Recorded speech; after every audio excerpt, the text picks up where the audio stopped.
Assalamualaikum warahmatullahi wabarakatuh. Saya Tendri Samson Daristiana, kelas 11 IPA 5, absen 35. Pada kesempatan yang berbahagia ini, saya akan berbagi sedikit ilmu kepada teman-teman sekalian.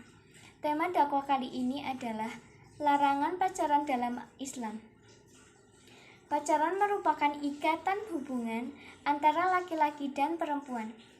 Sebelum menikah, di Indonesia sendiri, pacaran adalah hal dianggap wajar. Lantas, bagaimana hubungan pacaran dalam agama Islam? Kebanyakan orang memilih pacaran untuk mencari kecocokan dalam diri pasangan sebelum menuju kehidupan berkeluarga. Meskipun begitu, pacaran dalam agama Islam adalah tidak dibenarkan. Mengapa demikian? Bagaimana hubungan pacaran dalam agama Islam? Dalam hadis riwayat Muslim, Nabi Muhammad SAW bersabda, yang artinya, tidak boleh di antara laki-laki dan perempuan berduaan, kecuali disertai oleh mahrimnya, orang lain yang semuhrim, dan seorang wanita dilarang bepergian kecuali ditemani oleh mahramnya. Berdasarkan kesimpulan hadis di atas, seorang laki-laki dan perempuan dilarang untuk berduaan. Tidak hanya berduaan saja, laki-laki pun harus menjaga pandangannya dengan lawan jenis. Begitu juga sebaliknya, dalam hal bepergian wanita juga harus didampingi seorang mahramnya, guna melindungi diri dari fitnah dan godaan.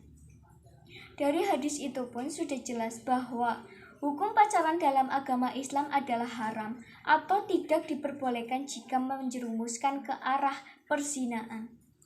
Diketahui, pacaran sendiri merupakan budaya barat yang kemudian ditiru oleh negara-negara lain termasuk negara Indonesia. Di agama Islam sendiri tidak ada landasan Al-Quran dan hadis yang mengajari untuk pacaran. Pacaran juga dianggap sebagai suatu perbuatan yang termasuk mendekati zina. Allah Subhanahu wa Ta'ala dalam Al-Quran surah Al-Isra ayat 32 berfirman yang artinya, dan janganlah kamu mendekati zina, sesungguhnya zina itu adalah suatu perbuatan yang keji dan suatu jalan yang buruk. Islam sangat menjaga hambanya agar tidak terjerumuskan ke dalam perbuatan maksiat yang akan merugikan dirinya sendiri. Sehingga umat muslim dilarang untuk mendekati zina, termasuk juga pacaran. Jika sudah merasa mampu, umat muslim dianjurkan untuk segera menikah. Perintah tersebut dianjurkan oleh Rasulullah SAW dalam sebuah hadis yang artinya, Rasulullah SAW mengatakan kepada kami, wahai para pemuda, siapa di antara kamu yang sudah mampu, maka menikahlah. Karena sesungguhnya menikah itu dapat menahan dan memelihara pandangan dari perbuatan maksiat dan menjaga kemaluan dari hubungan seks yang diharamkan. Dan barang siapa yang belum mampu, hendaklah ia berpuasa.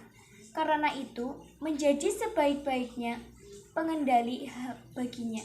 Wallahu alam. Lalu, apa saja perbuatan yang tergolong mendekati zina itu? Di antaranya adalah saling memandang, merajuk atau manja, bersentuhan, berpegang tangan, berpelukan, berciuman, berdua-duaan. Karena unsur ini dilarang oleh agama Islam, maka tentu saja hal yang di dalamnya terdapat unsur tersebut adalah dilarang. Hal ini sebagaimana telah disebutkan dalam hadis berikut. Dari Ibnu Abbas dikatakan, tidak ada yang kuperhitungkan lebih menjelaskan tentang dosa-dosa kecil daripada hadis yang diriwayatkan oleh Abu Hurairah bahwa Rasulullah SAW bersabda, Allah telah menentukan bagi anak Adam bagiannya dari zina yang pasti dia lakukan. Zinanya mata adalah melihat, zinanya lidah adalah mengucapkan, zinanya hati adalah mengharap dan menginginkannya.